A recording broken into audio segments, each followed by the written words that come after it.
Format long sur cette troisième course. Coupe pièce auto GT Hyper Sprint à Misano. Départ à 15h55. Départ à 15h55, donc soyez au rendez-vous. Et restez bien avec nous tout au long de cette course dans un format un petit peu plus long que d'habitude. On se rapproche tout doucement de l'endurance. L'endurance qu'on retrouvera bien demain à partir de 9h15 en live sur l'Ultimate Cup Series. 9h15 pour les protos et 14h30 pour la Coupe Kenol GT Endurance. Et on aura également un petit avant-goût de cette endurance avec les qualifications qui auront lieu à partir de 16h35 pour les protos et 18h40 pour la Coupe Kenol GT Endurance.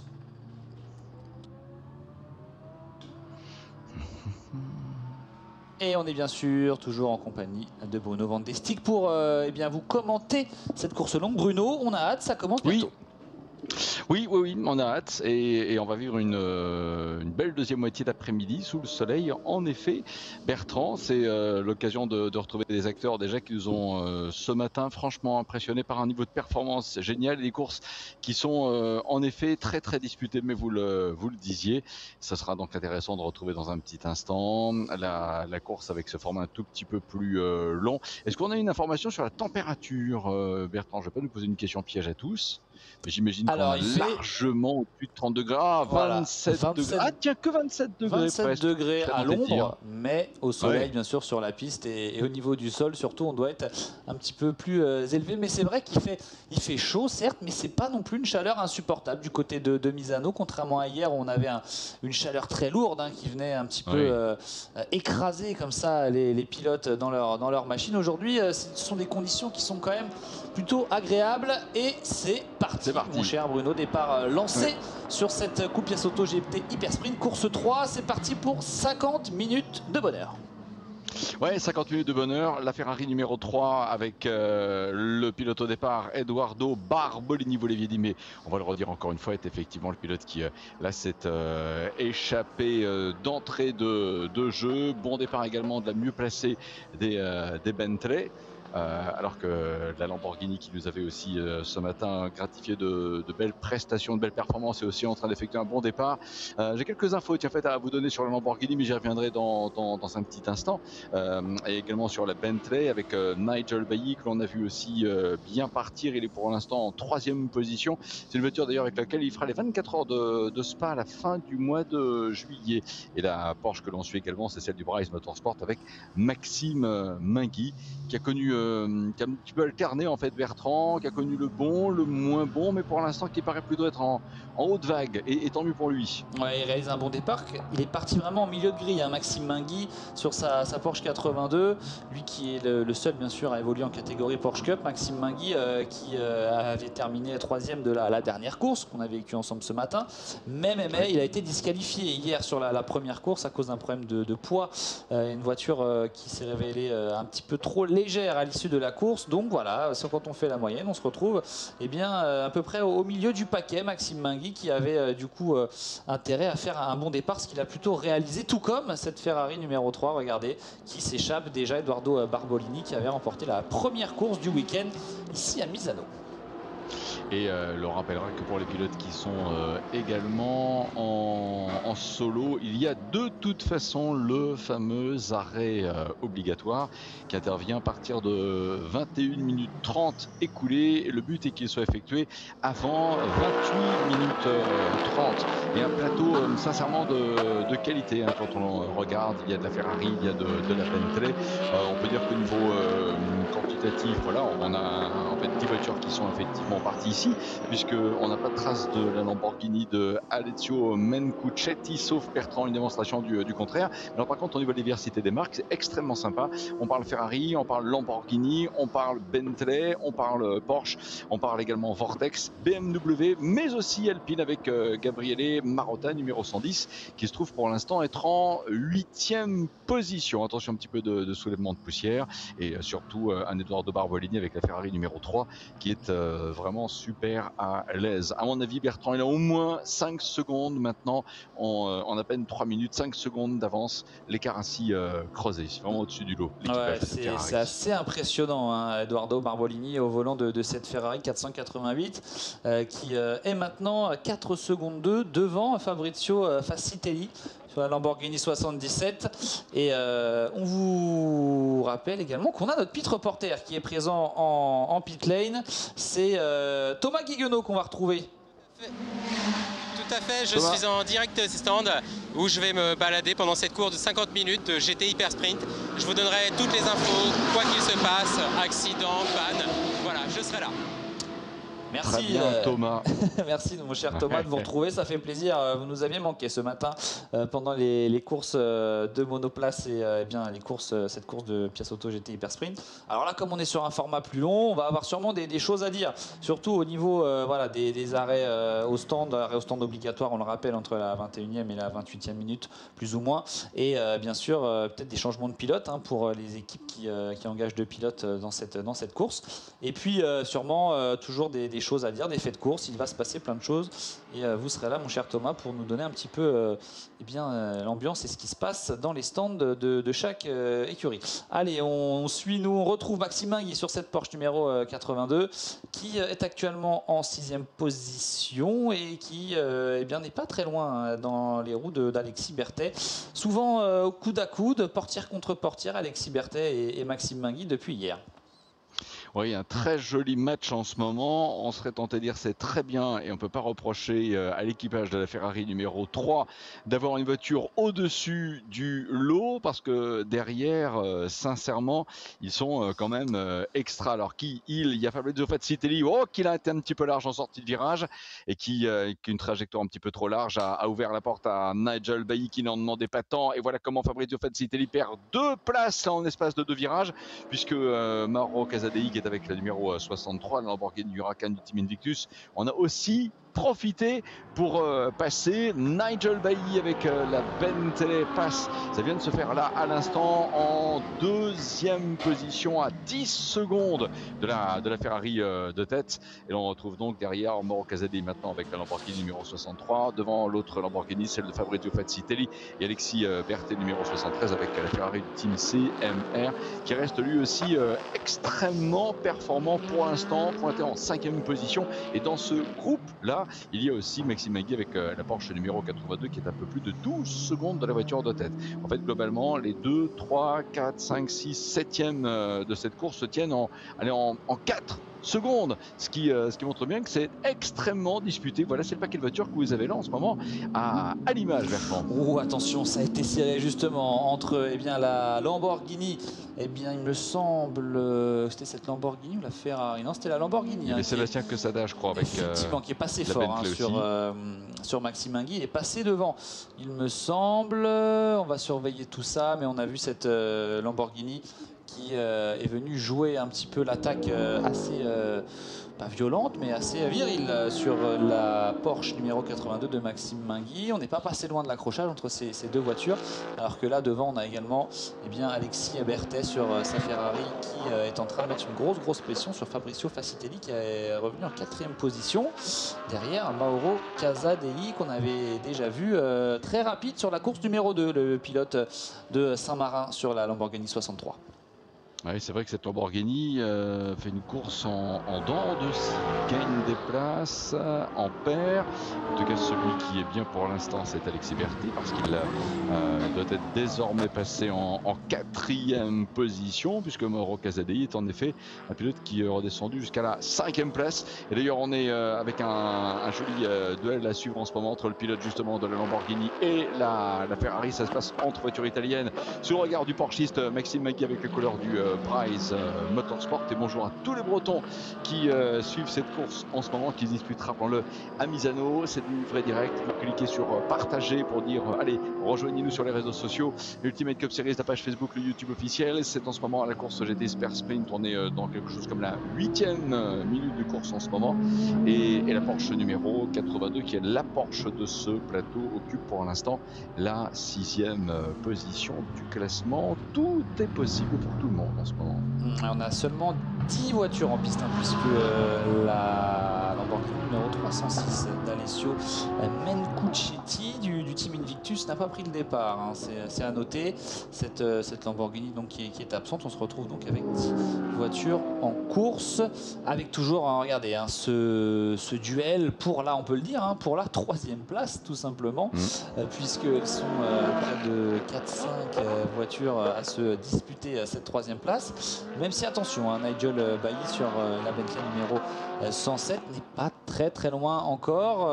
Peut-il être rattrapé par ce peloton, ce groupement de voitures, 2 secondes 4 d'avance? Attention, il reste énormément de temps, 41 minutes. Devant, bon, c'est sûr que la Ferrari numéro 3 d'Edoardo Barbolini, pour l'instant, fait un début de course très tranquille. Mais là aussi, on va quand même faire attention, parce que cette Ferrari numéro 3 a été surprise dans la course numéro 2. Eh bien, elle était pénalisée avec Luca Di Marchi à son volant, alors qu'elle était largement en tête. Et finalement, elle a pris la 7e place de la course numéro 2. Alors là, on a Edoardo Barbolini au volant pour qu'il touche. Oh là, attention, tête à queue.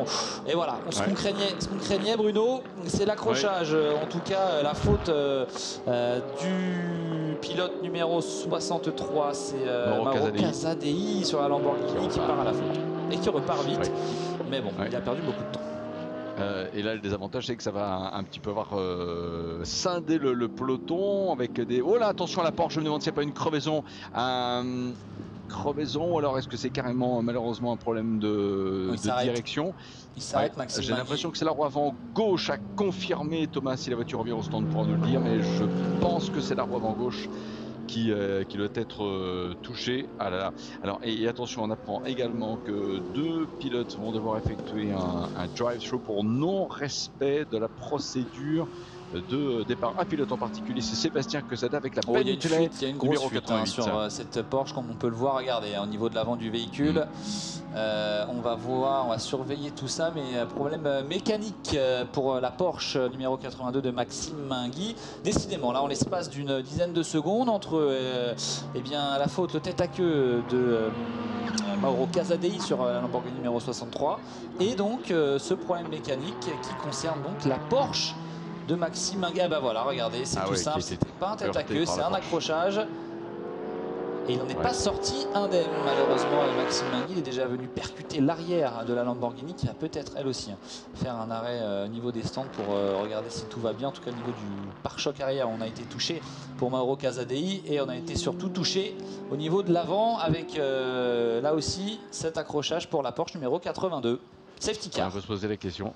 Fuite radiateur ou pas, mais c'est vrai que la voiture est en pleine trajectoire et par conséquent on va avoir le côté bénéfique du safety car, c'est un resserrement des écarts, en particulier pour Edoardo Barbolini qui va voir revenir évidemment dans ses rétros la Bentley numéro 107 pilotée par Nigel Bailly. Alors, il va falloir attendre un tout petit peu avant que la jonction ne soit faite quand même, puisque en l'espace justement de ces 10 bonnes premières minutes de course, il y avait déjà 15 secondes l'écart entre la Ferrari numéro 3 et la Bentley. Alors j'ai reposé quelques questions justement à Nigel Bailly, parce que c'est vrai que la Bentley, elle est belle. Au niveau stylistique, elle est vraiment une voiture qui détonne. C'est Jean Bogossian, l'artiste Jean Bogossian, qui l'a ainsi stylisé. Il y a la question sous une Bentley de ce genre, parce que c'est vrai que quand on dit Bentley, généralement, on fait une allusion à une voiture princière, sinon royale, pas forcément une sportive, une bête de course. La preuve que si, vous voyez, une Bentley peut être effectivement une voiture de course. Bentley Boys des temps modernes, qu'est Nigel Bailly, précisé que c'est en fait une voiture qui a un moteur de 4 litres, évidemment pour sa cylindrée, et qui globalement développe 550 chevaux, et effectivement une voiture très très agile. Preuve en est, puisque à la régulière avant safety car, il était passé en 2e position, certes à 17 secondes de la Ferrari tête, mais 2e quand même. Oh oui, très très bonne première partie de course pour Nigel Bailly du team CMR. Le team CMR qui brille sur l'Ultimate Cup Series depuis de nombreuses saisons maintenant. Ils arrivent à placer des pilotes sur les podiums dans quasiment toutes les catégories.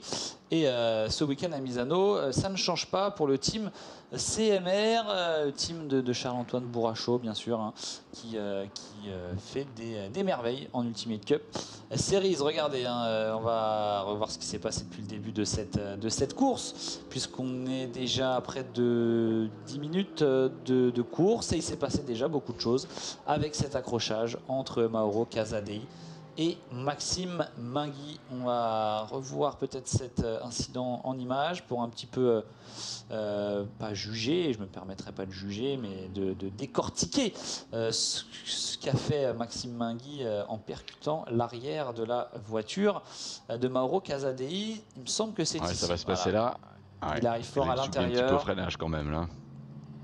Et freinage un petit peu tard pour notre pilote de la Porsche numéro 82 qui, eh bien, on va voir, ne sort pas indemne de cet accrochage. La voiture a été évacuée. On va voir maintenant si la safety car va bientôt quitter cette piste. En tout cas, les commissaires de course doivent s'assurer que la zone est nettoyée, que la zone est praticable et qu'elle ne présente aucun risque pour la suite de la course. Et ce sera intéressant avec Thomas d'avoir Maxime Mingui à son micro. J'imagine qu'il sera assez vite rapatrié jusqu'au stand pour revenir sur les circonstances de course. C'est vrai que cette séquence highlights nous a permis de revoir quelques bonnes passes d'armes entre Mauro Casadei et Maxime Mingui qui devait finalement s'être énervé sous le casque. Voilà, la Porsche numéro 82 qui est ramenée à la corde.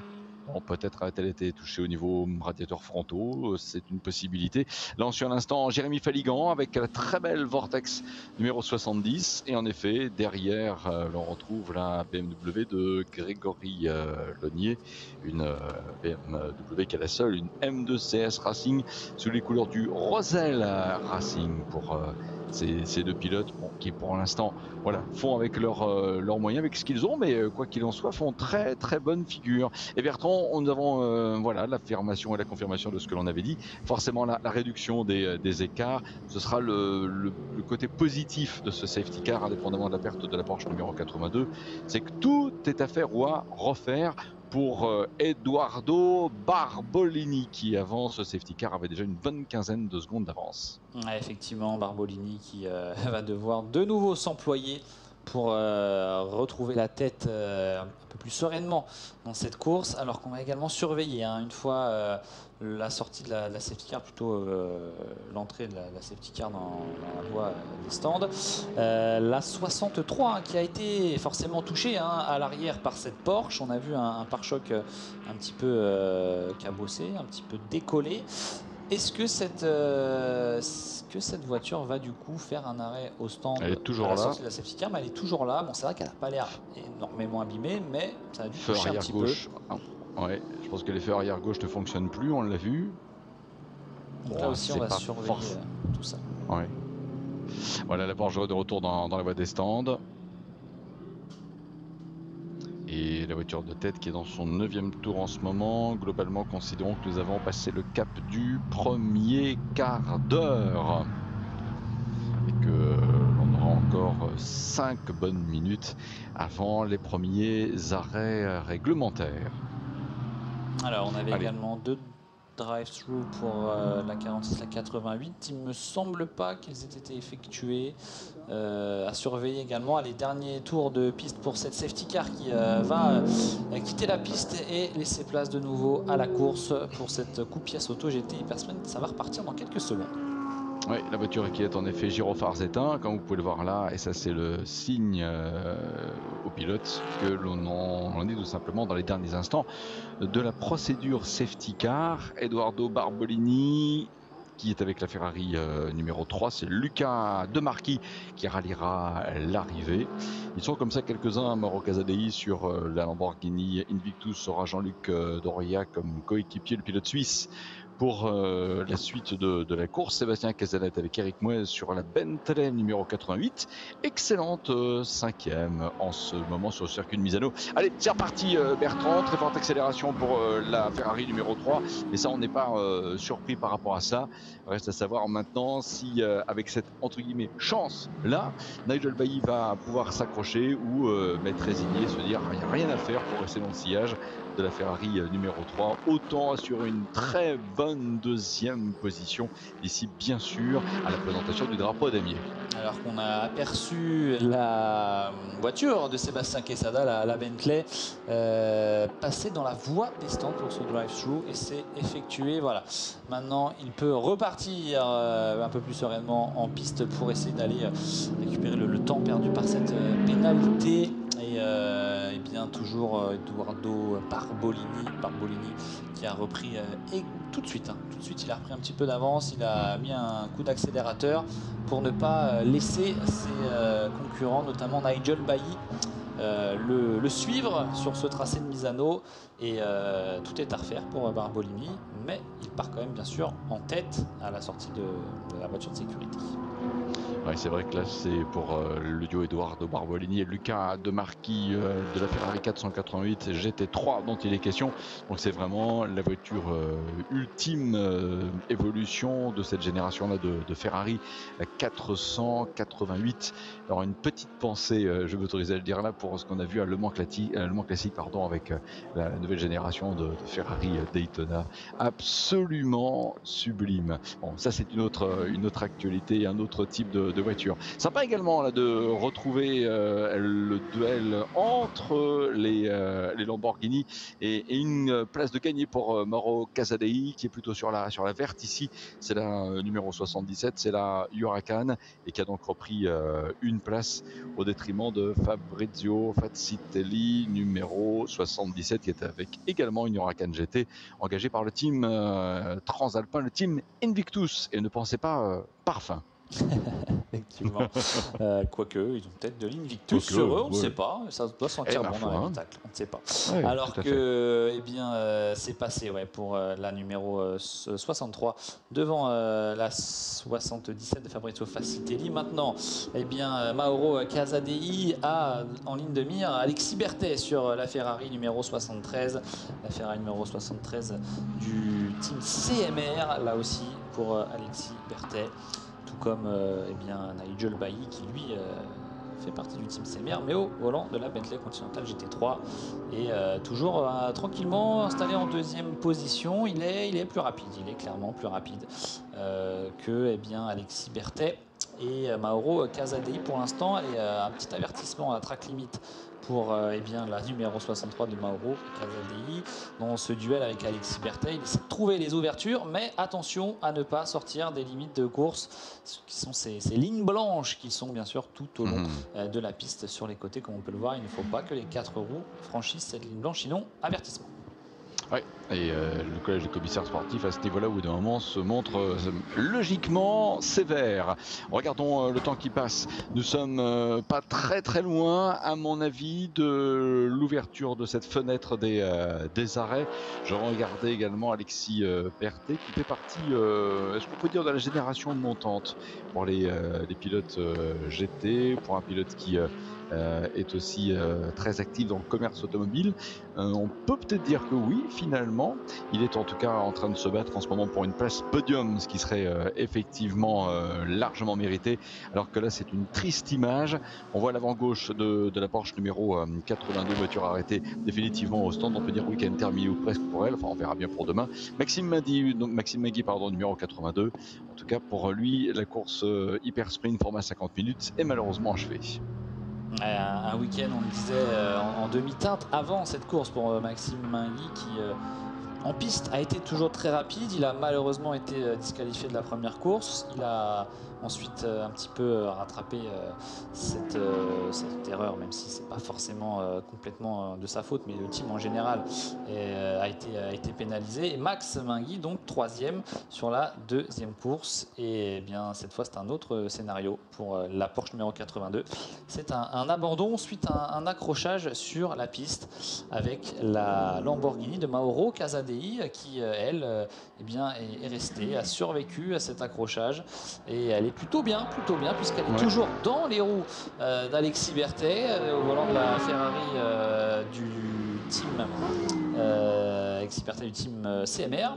Et pour l'instant, une grosse pression qui est mise par cette Lamborghini, même si elle n'arrive pas à trouver l'ouverture encore. En termes de vitesse, elle est plus rapide que la Ferrari. Oui, il se défend très très bien, Alexis Berthet. On doit avoir une petite alerte là pour Nigel Bailly qui, alors le numéro 107 apparaît sur votre écran pour l'instant, deuxième position. C'est le classement qui est à prendre en compte, voilà, parce que là vous avez bien Nigel Bailly avec la Bentley qui est donc à la deuxième place, et donc Alexis Berthet avec la Ferrari devant Mauro Casadei numéro 63 qui est donc pour l'instant en quatrième position. Ouais, ce duel Ferrari et Lamborghini nous plaît et il aimerait bien rentrer dans le tierce tête, hein, Mauro Casadei, ça c'est évident. Thomas, on va peut-être vous retrouver depuis les stands avec un porschiste à votre micro. Oui, tout à fait, je suis avec Maxime Mingui qui vient d'avoir un accrochage. Maxime, qu'est-ce qui s'est passé? Une erreur, une faute d'inattention on va dire, puisque c'était quand même assez chaud. On est parti avec un rythme assez élevé. J'étais distancé, j'ai essayé de revenir parce que ça gênait beaucoup de vent. J'avais un bon rythme, on va dire que vraiment il y avait beaucoup d'adrénaline, on se marrait bien. Et le pilote de la Lamborghini vert était assez musclé, on va dire, une conduite assez plus expérimenté que nous à mon avis. Et voilà, il est passé, il se faufile assez vite. Une touchette au bout de ligne droite dans le fond du circuit où il m'a fermé la porte. Bon, il a montré vraiment qu'il était là. Il restait devant, mais bon, j'avais l'avantage, j'arrivais à revenir parce qu'il était gêné avec les autres. Et là, vraiment, gérer l'arrière qui revenait, l'avant. Et un virage qui m'a surpris. J'ai pas eu le temps, j'ai pris les freins. Bon, ça n'a pas tapé très fort, mais on voulait pas prendre de risques, pas casser la voiture, pas de chauffe moteur, etc. Donc la voiture est légèrement abîmée, mais c'est pas trop grave. Alors je vous ai vu en sortant de la voiture et justement vous faisiez le tour pour regarder qu'est-ce qui était cassé, pas possible de redémarrer, c'est ça? Non, il y a un radiateur de percée au minimum, radiateur d'eau, de liquide de refroidissement. Et là, la course est finie. Et c'est vraiment là que je suis déçu. Bon, la casse, c'est vrai qu'on essaie d'en faire le minimum. Voilà. Mais vraiment, il y avait vraiment une belle course. Donc, dommage de ne pas continuer à rouler. Mais bon, j'espère que ça n'a pas trop fait perdre de temps aux concurrents et que la course continue. Merci beaucoup, Maxime. Merci, merci Thomas Guenot. Avec eh bien, les arrêts au stand qui s'enchaînent, hein, puisqu'on est actuellement dans cette fenêtre d'arrêt obligatoire entre la 21e minute 30 secondes et la 28e minute et 30 secondes. Et bien, les arrêts qui s'enchaînent. Et donc ce duel, hein, entre Alexis Berthet et Mauro Casadei qui a dû s'arrêter puisque la 63, la Lamborghini de Casadei, a choisi de passer par les stands, ce qui n'est pas le cas de celle d'Alexis Berthet sur la 73 qui n'a pas encore effectué son arrêt obligatoire. Elle a encore un petit peu de temps, on va voir si elle l'effectue à ce moment-là, puisqu'elle est en train d'arriver dans le virage numéro 15, le dernier virage avant l'entrée de la voie des stands. Et retour en piste de Nigel Bailly qui gère bien tout et absolument tout. L'usure normale des pneus également, la concurrence, l'arrêt de la Ferrari numéro 73, Alexis Berthet dans la pit lane, Edoardo Barbolini avec la Ferrari numéro 3 pour répondre à la question. Le leader s'est-il arrêté jusque-là? La réponse est non. Il est pour l'instant dans le 15e tour. Il est encore dans les temps, hein, pour le faire, même si on va bientôt arriver à la fin quand même de cette fenêtre des arrêts stands, puisque c'est après 28 minutes 30 de course. Mais pour l'instant, la Ferrari numéro 3, la stratégie c'est retarder autant que faire se peut le passage par les stands. Effectivement, alors ça devrait être tout juste, mais c'est bien calculé à mon avis de la part du team Scuderia avec Toero Berti et Edoardo Barbolini qui devrait arriver à l'entrée de la voie des stands eh bien à la fin de cette fenêtre d'arrêt obligatoire.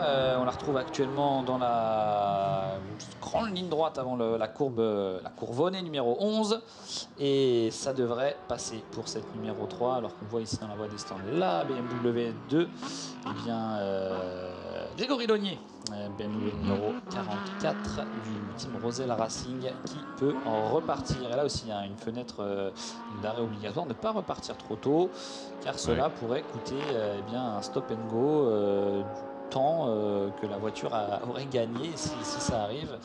Un nouvel arrêt au stand, et ce stop and go d'une, 2, 3, 4, 5, en tout cas le temps qui n'aurait pas été effectué lors de l'arrêt obligatoire. Et voilà, le numéro 3 qui est dans la voie des stands.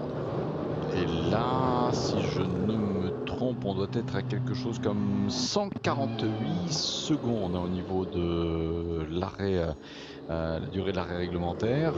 C'est le nombre de secondes à s'écouler entre le franchissement de la ligne de chronométrage entrée stand et la ligne de chronométrage évidemment sortie de la voie des stands. Et donc l'arrêt de la voiture de tête, Bertrand. Et regardez ce qui se changement passe. de pilote évidemment. Et oui, On va retrouver Luca De Marchi qui va pouvoir se rattraper après cette pénalité reçue lors de la course numéro 2 qui lui a coûté la victoire clairement, car il était largement en tête, mais 47 secondes de pénalité plus un drive-through. Il a malheureusement chuté en 7e position. Là, il est reparti pour un petit peu plus de 20 minutes de course, puisqu'il reste encore 22 minutes et 20 secondes. Et à surveiller parce que forcément cet arrêt obligatoire a complètement changé la donne sur le circuit. On va attendre bien sûr que cette numéro 3 qui a été la dernière à entrer dans la voie des stands puisse repartir et faire le point au niveau des chronos. Oui, et justement vous avez forcément le chef de stand, vous l'avez vu un petit instant sur la droite de votre écran, qui a le chronomètre en main et qui fera signe au pilote dès la fin du temps réglementaire de la durée d'immobilisation, mais évidemment qu'il peut y aller. Alexis Berthet avec la Ferrari numéro 73 est reparti. Sébastien Quesada également avec la Bentley Continental GT numéro 88 de retour en piste.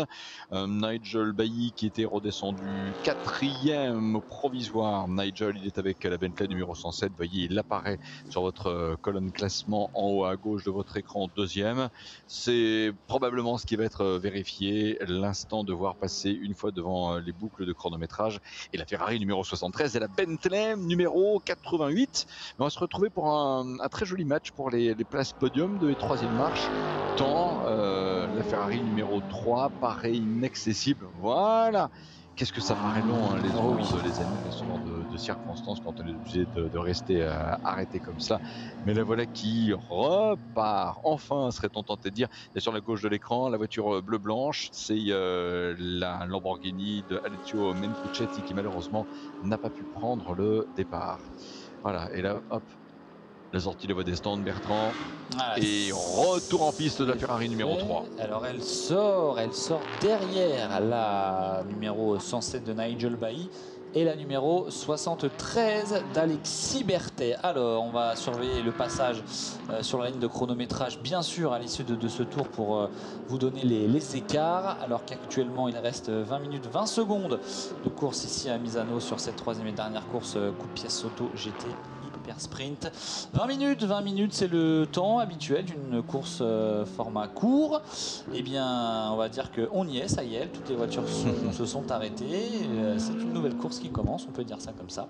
Avec donc cette course cette bataille pour la victoire. Et encore une fois, ça va se jouer entre la 107, la 73, la numéro 3, puisqu'on rappelle que la Porsche 82 qui a animé les têtes de course depuis le début du week-end a dû abandonner suite à un accrochage radiateur percé. La voiture n'était plus en état de marche, donc direction les stands pour Maxime Ingui et sa Porsche malheureusement pour eux. Oui, en tout cas, la Lamborghini avec Jean-Luc Doria désormais aux commandes, qui ne semble pas avoir souffert. Et vous savez pourquoi? Parce que Jean-Luc, alors que Nigel Bailly, 16e passage avec la Bentley à l'image, est donc confirmé leader devant la Ferrari d'Alexis Berthet numéro 73. La voiture là qui est à 2 secondes 6 de la Bentley. Et la Ferrari numéro 3 maintenant pilotée par Luca De Marchi est en 3e position. Elle vient de passer la ligne. En fait, c'est simple, il reste 19 minutes et 7 secondes avant le drapeau damier pour Luca De Marchi et naturellement pour Edoardo Barbolini, puisque là ils sont en duo. L'objectif c'est de combler 15 secondes 7 en 18 minutes 55 secondes sur cette voiture là qui est donc la Bentley de Nigel Bailly qui est en tête. Et je reviens un petit instant sur la Lamborghini de Jean-Luc Doria, preuve que la voiture n'a absolument pas souffert. On voit les stigmates du contact avec la Porsche en regardant l'arrière de la voiture. Les feux arrière gauche ne fonctionnent plus, mais je pense que personne ne froncera les sourcils. 1 minute 35 secondes 418 millième, Jean-Luc Doria d'entrée de jeu réalise le record du tour en course. Et ça c'est une très belle performance. Oh oui, attention à cette Lamborghini. Finalement le feu il fonctionne, il clignote un peu. Oh, finalement, elle revit cette Lamborghini numéro 63, alors que il me semble que Thomas Guino sera bientôt en compagnie de Edoardo Barbolini. En tout cas, vous nous faites signe, Thomas, dès que vous êtes prêt pour avoir la réaction d'Edoardo Barbolini qui était au volant de cette Ferrari numéro 3 qui est désormais 3e. Et là, attention, il va pas falloir tarder pour rattraper les deux hommes de tête, Alexis Berthet et Nigel Bailly. Ouais. Parce que là, le chronomètre, les secondes s'écoulent évidemment, 17 minutes 50, on est avec 13 secondes 94 millième à combler. l'écart entre le leader et le second, mais on va vous retrouver Thomas Kigno. Oui, je suis avec Eduardo, pilote de la voiture numéro 3 en tête de la course. Eduardo, why this late stop? Yeah, because there was the safety car pourquoi during my stint, cet arrêt and we tardif? decided to go a little bit long in my stint and use all the window if it's possible. On a décidé de s'arrêter un peu plus tard après tout le monde. Voilà, c'était un choix, une décision de s'arrêter vraiment en fin de fenêtre d'arrêt obligatoire. Fast and was okay. It was and after the first free lap, I decided to manage. Ouais, j'étais rapide et j'ai décidé de gérer les 2-3 derniers tours qui me restaient.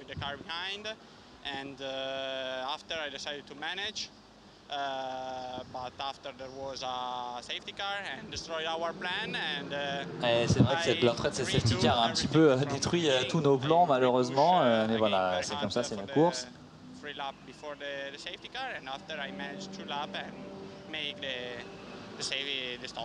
With my team. So for now you are the first place. Are you confident for the next of the race? Yeah. Alors maintenant on n'est pas en première position, il n'est pas en première position, Luca Demarchi sur la numéro 3, le coéquipier Eduardo Barbolini. Troisième position.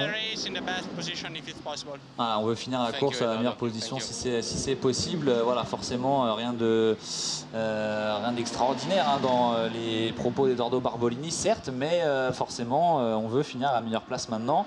C'est vrai que quand on a vu la safety car arriver du côté du team SRNR, on a dû faire un petit peu la grimace, hein, surtout quand on avait une bonne quinzaine de secondes d'avance sur le reste de la course. Alors vous me dites si j'ai oublié quelque chose parce que le son n'était pas très bon de mon côté. Mon cher Bruno, n'hésitez pas. Non, c'est cela. Non, c'est absolument cela. Et en effet, hein, Thomas, c'est vrai qu'on a tendance à penser que la Ferrari numéro 3 est toujours la voiture de tête, mais elle a eu un arrêt de neutralisation un peu plus pénalisant et en ce moment, elle est à la 3e place. Mais alors, par contre, sa remontée est extraordinaire. Luca Demarchi, en ce moment, chaque passage, c'est un affichage de l'amélioration du record du tour en course. 1:34 925. Et l'écart sur Nigel Bailly repassé à 9 secondes 272. Et regardez bien en haut de l'écran, alors que la Ferrari a une Ferrari dans la ligne de mire à la 73 Alexis Bertet, il reste un quart d'heure pour combler 9 secondes 2. C'est dans le domaine du faisable. Voilà. Maintenant, est-ce que ça va se faire? On va le voir. Mon cher Bruno, quand on voit les chronos de la 73 et de la 3, près de 5 secondes plus rapide, cette numéro 3 de Luca Demarchi. Attention, elle revient fort sur cette 73 d'Alexis Bertet du team CMR. Il a faim Luca Demarchi. Sa voiture est une véritable bombe. Maintenant, attention à ne pas être trop virulent, d'être resté calme, hein, rester les nerfs solides, parce que regardez, ça peut aller vite. Allez, il a été avalé plutôt facilement en bout de ligne droite, Alexis Bertet, par cette Ferrari numéro 3 qui doit maintenant combler un retard un peu plus conséquent sur Nigel Bailly et sa Bentley numéro 107 de pilote du team team CMR. Oui, Alexis Bertet et Nigel Bailly, mais entre les deux, on a un pilote du team Scuderia Reto Roberti qui s'appelle Luca Demarchi et qui a très faim de victoire, un peu plus de 7 secondes, un peu moins de 8 secondes même pour être plus précis au dernier pointage. Ça c'est l'avance qu'a Nigel Bailly sur Luca Demarchi. Luca Demarchi qui globalement est 2 secondes au tour plus vite que Nigel Bailly. Mais Nigel Bailly a vraiment envie de conserver cette position de numéro 1 et il en atteste. Alors que là vous avez une très belle image. Voyez, vous avez une estimation maintenant réelle de l'écart entre la Bentley de tête et la Ferrari numéro 3 de Luca Demarchi qui pointe à 7 secondes 9. Un avertissement Nigel Bailly pour dépassement de la route de course. 1:37 764, c'est pas le record du tour en course, mais c'est le meilleur chrono pour Nigel Bailly et il l'a réalisé au tour précédent. Ça veut dire qu'il est sous pression. C'est que la Ferrari est, sur le papier plus vite. À lui de donner tout ce qu'il est possible de donner pour conserver cette place de leader pendant encore 13 minutes. Mais en tout cas, sincèrement, c'est une très belle course de Nigel Bailly. Et je le dis pas parce que c'est un pilote paraplégique, mais voilà, c'est un pilote, il se bat pour la gagne et là, il a une capacité de résistance remarquable. On a vu un petit instant la Vortex, Bertrand, Jérémy Faligan, bon, une course très honnête, lui aussi. Voilà, 8e position. Effectivement, Jérémy Faligan sur la 70, alors que Alexis Berthet se fait maintenant avaler par Fabrizio Facitelli. Par Jean-Luc Doria sur la Lamborghini numéro 63, le pilote suisse qui prend le meilleur sur Alexis Berthet, qui a un peu de mal à terminer cette course là. Il est en train de perdre ce podium ici à Misano. Alors oui, on parlait de Nigel Bailly qui, à n'en pas douter, nous fait penser qu'il est sous pression, qu'il est mis sous pression par Luca De Marchi, même si celui-ci est encore quelques secondes derrière, 5 secondes 2 au début de ce tour. À mon avis, là l'avance a encore fondu une nouvelle fois pour Nigel Bailly, qui a été averti, comme vous le disiez, d'une track limite. Attention, parce que là on arrive dans le virage numéro 14, le virage carreau, et les deux pilotes qui vont arriver dans quelques secondes dans le virage numéro 16, le virage Misano, qui annonce le début de la ligne droite des stands. Peut-être que les deux voitures vont faire la jonction à ce niveau-là. Regardez, elle est là, cette Ferrari, elle est là, cette Bentley, et au bout de ligne droite, à mon avis, ça va commencer à batailler. Oui, on est revenu à un écart de combien entre les deux? Pas grand-chose, ça doit être, à mon avis, 2 secondes, ou 1 seconde 3. Je regardais tout en vous écoutant les chronos de Jean-Luc Doria, qui est le deuxième pilote le plus rapide en course en ce moment, avec la Lamborghini numéro 63. Il tourne en 1,34 comme Luca De Marchi avec la Ferrari numéro 3. Et donc, ça amène à se reposer encore une question. La Lamborghini numéro 63 peut-elle, à la régulière, revenir sur le duo Bentley-Ferrari de tête? Et on a envie de dire, il reste encore 10 minutes 45 secondes avant le drapeau damier. Pourquoi pas? Des fois, quand on a la plus grande ligne droite de ce circuit, on arrive à la voir. Attention à l'attaque ici de Luca De Marchi qui attend son heure, très clairement.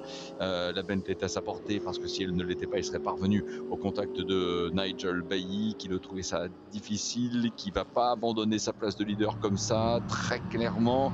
Là, c'est aussi une course stratégique de la part de Luca De Marchi, qui sait qu'il va passer en tête. Reste simplement de trouver la portion de circuit idéal. Et vous avez vu la Lamborghini verte derrière, oui, qui est là, qui revient aussi très fort, et qui a très fort dans son champ de vision la Bentley maintenant, puisque Luca De Marchi a profité de cette grande ligne droite et de cette courbonnée numéro 11 pour passer en tête. Voilà, 10 minutes de la fin de la course, la numéro 3 qui récupère cette première place. Plus rapidement que ce qu'on aurait pensé, mon cher Bruno. En tout cas, avant le démarrage de Luca De Marchi, après cet arrêt obligatoire, il y avait quand même quinzaine de secondes à rattraper. Et bien ça a été fait en 10 petites minutes seulement. Il est repassé en tête sur la numéro 3. Mais attention, puisque cette Ferrari a été un petit peu ralentie par la Bentley de Nigel Bailly, qui a profité à la numéro 63 de Jean-Luc Doria, qui a sûrement récupéré quelques secondes sur cette Bentley. On va surveiller tout ça, mais il n'y a plus que 4 secondes, non 2 secondes 7 d'écart entre la Lamborghini et la Bentley. Allez, on est à 9 minutes et 10 secondes du drapeau damier, et il va être très intéressant de voir si Jean-Luc Doria reviendra. Sur la Bentley, à mon avis, oui.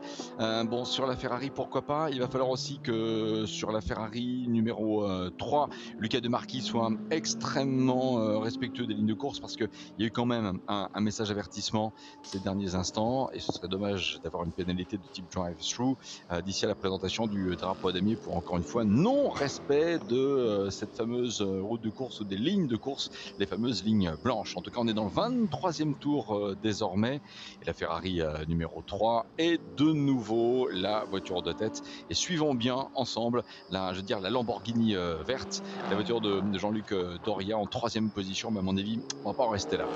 Oh oui, on va surveiller tout ça, puisque c'est juste derrière cette Ferrari numéro 3 ou attention, avertissement track limite pour Luca De Marchi. La deuxième fois, la troisième fois, on risque d'avoir une pénalité pour cette Ferrari numéro 3.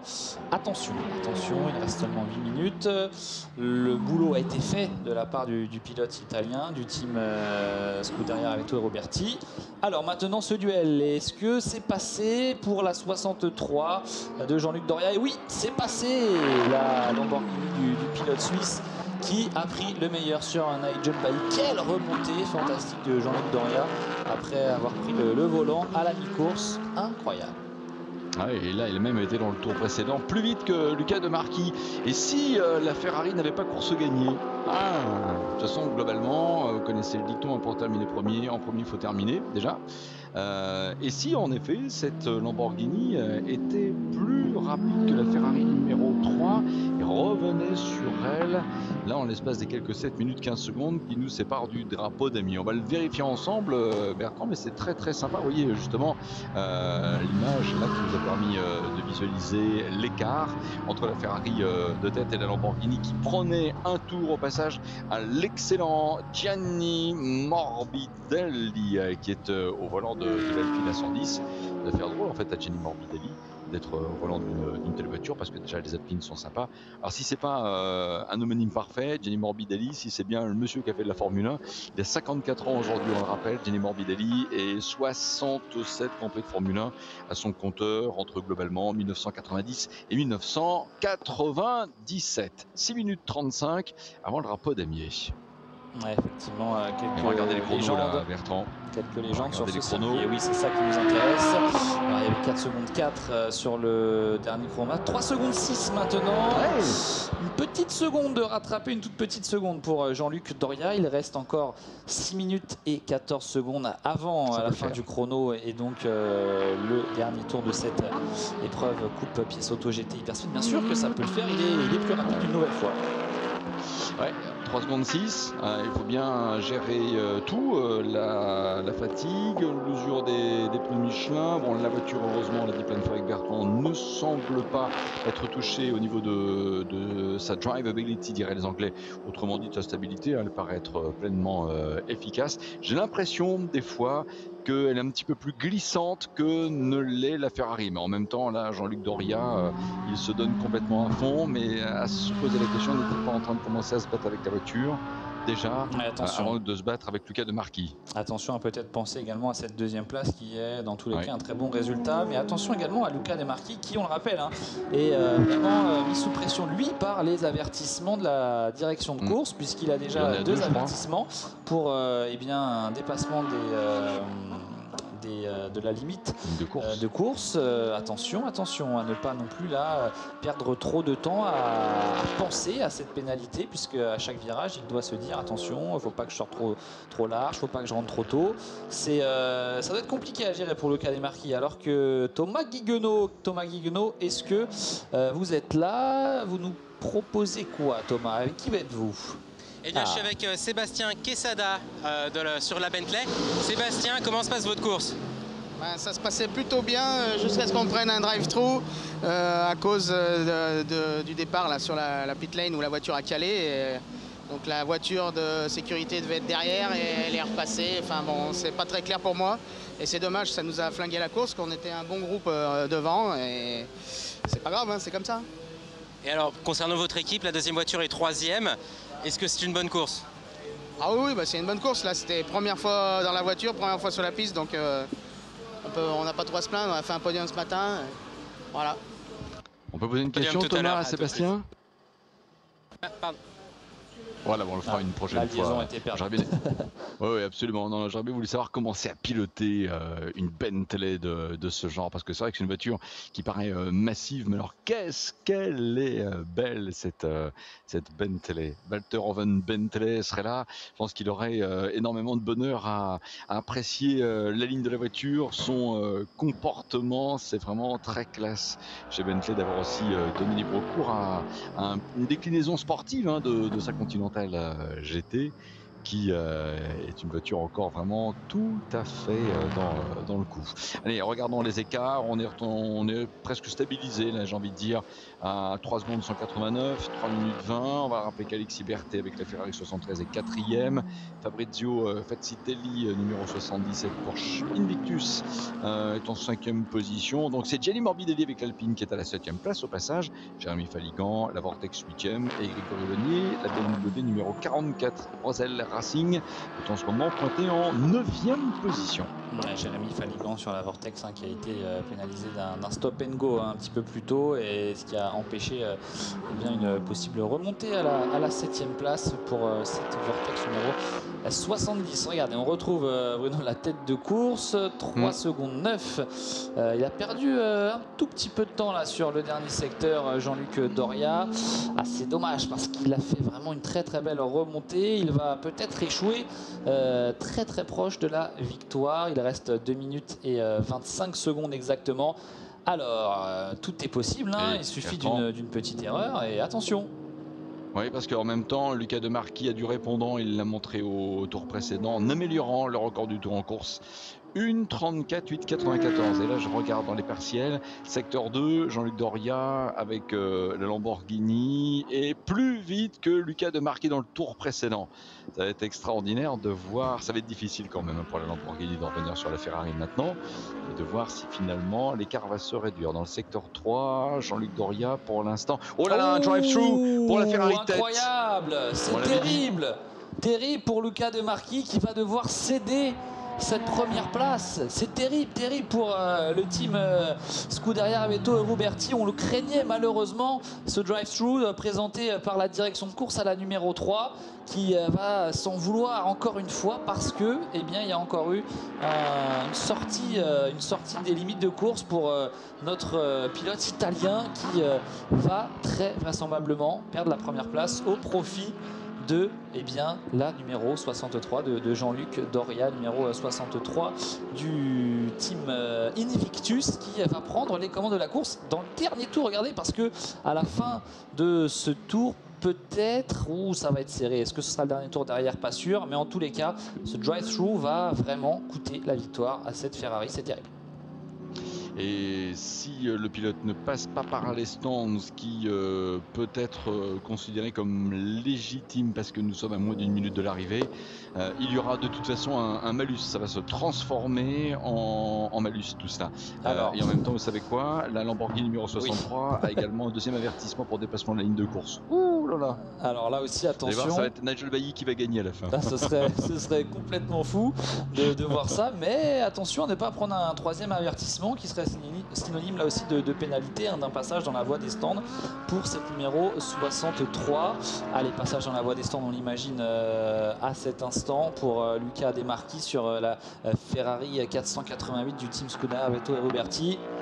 Et oui, elle passe dans la voie des stands puisque la Lamborghini de Jean-Luc Doria passe seule sur la ligne droite des stands et elle va prendre la tête à l'instant.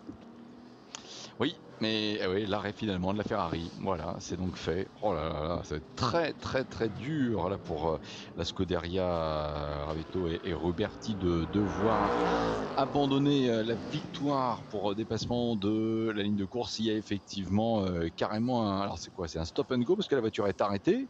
Alors qu'en théorie un drive-through, la voiture a dû repartir. Ah oui, la voiture est arrêtée. Ouais, ça c'est surprenant effectivement. Alors est-ce que c'est une décision de la direction de course ou est-ce que c'est une décision tout simplement du team qui s'arrête et qui ne repart pas, sachant qu'on est dans le dernier tour? Alors j'ai pas vu si la Lamborghini de Jean-Luc Doria avait franchi la ligne de chronométrage avant la fin du chrono. Alors c'est à 0, Bertrand, j'ai bien regardé, c'est assez rare, mais je peux vous garantir qu'il a franchi la ligne d'arrivée, on était quasiment à 0-0, donc là il est clairement dans le dernier tour. D'accord, et c'est juste et tout juste pour la Lamborghini, mais effectivement, merci Bruno, c'est bien le dernier tour pour cette Lamborghini qui n'a plus qu'à foncer vers la victoire maintenant sans trop se presser. Elle entre actuellement dans le virage numéro 14, virage numéro 15 sur la gauche à l'instant, avant ensuite d'entrer dans la ligne droite des stands. Et regardez un Lucas Demarchi un petit peu désabusé. Ouais, je me demande s'il n'y a pas un problème technique Comme si la voiture s'était mise en sécurité. Voilà, drapeau d'amis à l'instant. Lucas Demarchi ne gagnera donc pas, puisque c'est Jean-Luc Doria avec la Lamborghini qui vient de franchir la ligne d'arrivée. 29 tours et donc victoire de l'équipage Jean-Luc Doria. Mauro Casadelli, le San Marinais, puisqu'ils étaient donc à 2. Et regardez bien, il y a du orange sur fond de ciel bleu, mais c'est la Bentley numéro 2 de Nigel Bailly, enfin la Bentley numéro 107, pardon, de Nigel Bailly qui termine lui en 2e position. Mon cher Bruno, je voulais vous laisser, je vous retrouve bien, dans quelques minutes sur la grille de départ de la course monoplace avec les pilotes. On va essayer d'avoir un maximum de réactions et puis on se retrouve un petit peu plus tard pour la course. Et voilà, on remercie également Thomas Guiguenot avec peut-être les interventions de Thomas Guiguenot à la fin de la course pour avoir les réactions des pilotes dans cette coupe pièce auto GT Endurance. On se retrouve tout à l'heure. Oui, Thomas, en effet, là, si vous êtes en ce moment de m'entendre pour se dire les choses telles que, si vous avez la possibilité d'avoir Lucas Demarchi à votre micro, n'hésitez pas. Ce serait très intéressant de savoir s'il n'y a pas quelque part une voiture qui se serait mise en mode sécurité avec une coupure moteur.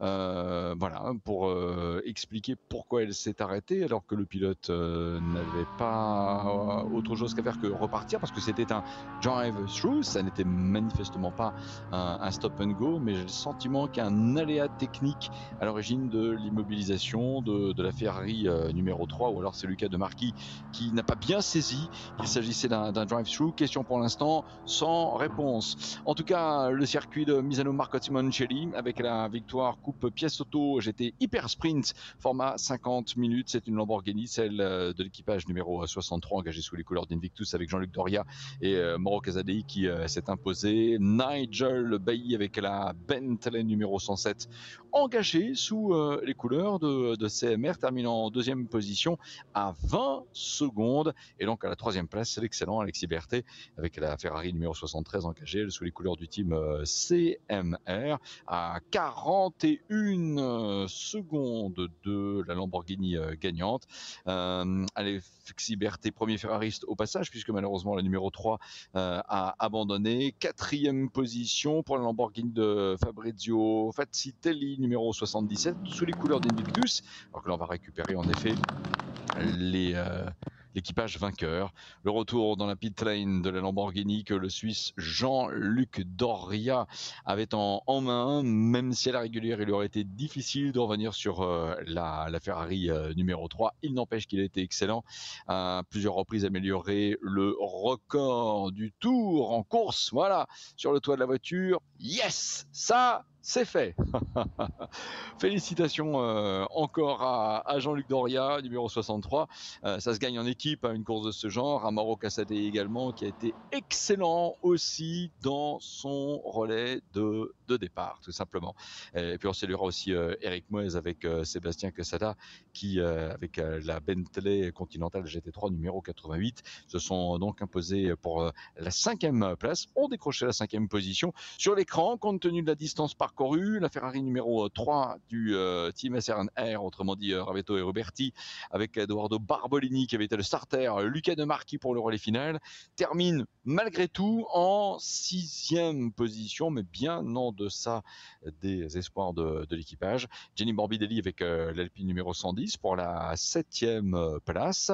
Et puis l'on retrouve également Jérémy Faligan avec la Vortex, brillant 8e. Bravo, une course sans histoire, Jérémy. Félicitations à vous, à toute l'équipe. Grégory Lonnier, même chose aussi avec une BMW M2, CS Racing, Rosel Racing, qui a permis ainsi à Grégory de s'illustrer et de terminer à la 9e place. Nous saluerons encore Maxime Magui avec la Porsche Breton Bryce Motorsport numéro 82. Bon, c'est la course, il faut en effet activer, plutôt prendre en fait et cause de tout ça, de tout ce qui s'est passé. On va revoir justement avec cette séquence replay quelques-uns des temps forts de la course, avec bien sûr la Ferrari numéro 73 d'Alexis Berthet, avant que ne soit mise hors course la Ferrari numéro 3.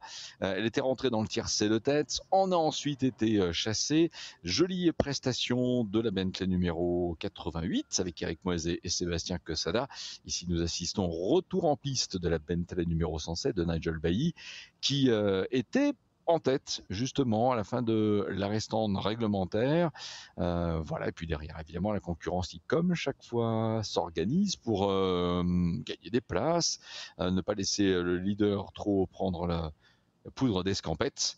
Passe d'armes remarquable notamment avec la Lamborghini numéro 63 à ce moment-là, pilotée par Jean-Luc Doria qui prendra l'ascendant sur Alexis Berthet avec la Ferrari numéro 73. Un retour sur la BMW. La Ferrari numéro 3 de Luca De Marchi, voilà, qui va devoir s'arrêter, drive-through, et puis le pilote qui descend de la voiture. Alors voilà, est-ce que c'est lui qui a coupé le moteur? Est-ce que voilà, on est pour l'instant avec une série de questions sans réponse. Est-ce que c'est un aléa technique qu'a connu la Ferrari numéro 3? Est-ce que c'est le pilote qui a cru une mise hors course? Difficile de se prononcer. Oui. Et dans un instant, Thomas Guignou, on vous retrouve depuis la pit lane. Oui, tout à fait. Je suis avec Jean-Luc Doria et Mauro Casadei. Guys, nice victory. Just tell us, how do you feel? So first of all, for me, it's my first time sitting in a GT3 and having a GT3 Pour moi, race. c'est la première fois que je So suis dans une obviously, GT3. it's quite a bit new things coming up, but I think C'est with quand même beaucoup de Invictus, with choses Mauro, nouvelles pour moi. we try to figure out what happened yesterday and try to make it better today. And I think this On a pris évidemment en compte tout ce qui s'est passé hier pour évidemment connaître une journée encore meilleure aujourd'hui. And to Invictus, to the mechanics who made the car. Mon coéquipier a fait également une très bonne course, mais c'est une course d'équipe. Hein. Les mécaniciens ont aussi été très très bons. Oui, dis-moi. Votre avis, comment vous ressentez après la victoire? Alors, d'abord, j'ai 62 ans. Ce garçon-là, il a presque 3 fois de moins mon âge. Je fais ce que je pouvais faire. La voiture, elle était super. Je veux remercier le team Invictus avec les patrons. Un patron, c'est en plus français, l'Alsacien, je ne me souviens pas comment il s'appelle, et en plus Ancari Alessandro de Modena, Vincent Vigier, super pour Ultimate Cup. Il y a beaucoup de voitures sur les marchés et c'est un championnat super parfait. Gagner à la maison, ça fait toujours plaisir, n'importe où. Et voilà, merci beaucoup d'être là. You won in the last lap with the drive-through. It's a nice scenario. Yeah, I think I tried to close the gap, and I think I tried to close the gap, and it happened. So it was like from 15 seconds, 3 seconds. Then he had the drive-through, which is for them, but good for us. And to say out this victory, it means me, and also thanks to Lamborghini for putting us a really fast car. Congrats. Ouais. Une dernière chose. J'ai l'habitude de voir une Lambo verte avec le numéro 63 avec Mirko Bortolotti. Et c'est un pilote super de Lamborghini. Et voir ici, chez moi, à la maison, la même voiture avec le même numéro, c'est comme un moment spécial. Congrats, guys. I see you on the podium. Bravo à Mauro Casadei et puis Jean-Luc Doria. Je préférais en fait ne pas parler sur les propos de Jean-Luc Doria pour le laisser terminer sa phrase et bien la comprendre. Il est revenu en effet sur les chronos qui ont été les siens. Il a vraiment donné le maxi dans les derniers instants de la course. Il nous a parlé en fait de la gestion de l'écart avec la Ferrari numéro 3. Il s'était fixé comme objectif de réduire cet écart avec la satisfaction quand même d'y parvenir. Et puis il l'a dit, il y a eu ensuite l'arrêt stand drive-through pour cette Ferrari numéro 3 et ça lui a permis de gagner et il a voulu remercier Jean-Luc Doria, tous les pilotes du team Invictus pour le travail et qui est notamment permis de fournir une voiture aussi efficace que cette Lamborghini Huracan numéro 63 qui gagne ainsi la course format 50 minutes de la Coupe Pièce Auto GT Hyper Sprint de l'Ultimate Cup Series ici sur ce circuit de Misano.